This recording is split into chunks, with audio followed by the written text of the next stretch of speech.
Good evening, কেমন আছেন সবাই? আশা করছি খুব খুব ভালো আছেন। তো আজকে বৃহস্পতিবার, আজকে চলে এলাম আবার একটা নতুন ভিডিও নিয়ে। তো আজ বানিয়েছিলাম মটনের পাতলা ঝোল। তো আজকে না রান্না করতে করতে অনেকটা বেলা হয়ে গেছিলো, কারণ সকালে বাজারে গেছিলাম। তো বাজারে গিয়ে ভাবলাম একটু মাছ নিয়ে আসি, অনেক দিন মাছ আনা হয়নি। কিন্তু এখন বাজারে গিয়ে দেখলাম এখন যেহেতু গরম পড়েছে, তো একদম মাছ নেই বাজারে। তো আমাকে বললো একটু অপেক্ষা করতে। তো আমি অনেকক্ষণ অপেক্ষা করলাম। তা বললো আসবে আসবে করে, সে আর এলো না। তারপরে নিয়ে চলে এলাম একদম মটন। তো মটনটা একদম খুব তাড়াতাড়ি করে সিম্পলভাবে রান্না করছি। এভাবে রান্না করে দেখবেন, খেতে কিন্তু খুব ভালোই লাগে। এটা আমি প্রেশার কুকারে একেবারে খুব সুন্দর করে সমস্ত মশলা যেগুলো মটনে দেয়, আমি সব মশলা একে একে করে অল্প অল্প করে সব কিছু দিয়ে মেখে নিলাম। মেখে নিয়ে প্রেশার কুকারে বেশ 4টে সিটি দিয়ে দেবো।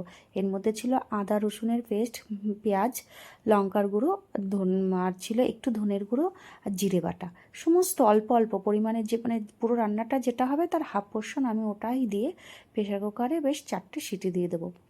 যেহেতু এতটাই লেট হয়ে গেছে, তো আমি খুবই তাড়াহুড়ো করছি রান্নাটাকে নিয়ে। তো তারপরে যে প্রেশার কুকারে 2টো সিটি পড়ার পরে আমি কি করলাম, পাশে একটু আলু ভেজে নিলাম। আলুটা ভেজে আবার আমি 2টো সিটি দিয়ে নেব। এখানকার আলুটা খুব বেশি তাড়াতাড়ি গলে না, তার জন্য আমি 2টো সিটি দিয়ে নেব। আর তার সঙ্গে এই আলু ভাজার তেলের মধ্যেই আর একটু তেল দিয়ে ওর মধ্যে গোটা গরম মশলা, শুকনো লঙ্কা, তেজপাতা আর জিরে ফোড়নটা দিয়ে নিলাম। এই ফোড়নটা দিলে না মাটনের মানে আরও সুন্দর একটা গন্ধ বেরিয়ে যায়। আর সাথে কেটে রাখা পেঁয়াজগুলোও দিয়ে দেবো, দিয়ে সুন্দর করে ভেজে নেব।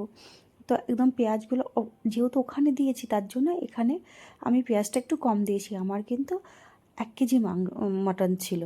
তো পেঁয়াজের পরিমাণ বেশি বেশি না দিয়েও একটু কম পেঁয়াজ দিলেও কিন্তু রান্নাটা ভালোই হয়। আর এমনি মটনে তো পেঁয়াজটা কমই লাগে, পেঁয়াজ রসুন এগুলো কমই লাগে, একটু আদা বাটা বেশি দিলেই খাবারটা কিন্তু বেশি ভালো লাগে।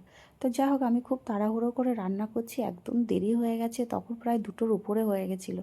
খুবই তাড়াহুড়োর মধ্যে দিয়ে রান্না করছি, কারণ মাকে খেতে দেবো। আর এত বেলা হয়ে গেছে, বাজারে গিয়ে অনেকটা দেরি হয়ে গেল। তাই সমস্ত মশলা আবার ওই যেটুকু বাকি ছিল সেটুকু দিয়ে আবার সুন্দর করে পেঁয়াজের মধ্যে দিয়ে কষিয়ে নিলাম। আর এই যে দেখুন কি সুন্দর এই সিদ্ধটা হয়ে গেছে, একদম আলুটাও বেশ হাফ গলে গেছে, আর মটনটা তো খুবই সুন্দর গলে গেছে। আর একটু কষিয়ে নিলেই হয়ে যাবে, বাস রেডি হয়ে যাবে মটন কষা। যে আমি আবার একটা মটন আবার একটু দেখেও নিলাম যে ওটা কি গলেছে কিনা। তো দেখলাম সুন্দর গলে গেছে। তারপরে মশলাটাকে কষিয়ে আমি কি করলাম, ওই প্রেশার কুকারে মটনটা, কিন্তু এখানে আমার একটা ভুল হয়ে গেছে, আমি ডাইরেক্ট মটনের ওইটাকেই দিয়ে দিলাম, কিন্তু ওর মধ্যে প্রচুর জল বেরিয়ে গেছিলো। আমার ওখানে শুধু মটনগুলো উপর থেকে তুলে দেওয়া উচিত ছিল, তার জন্য আমার আর একটু লেট হয়ে গেল।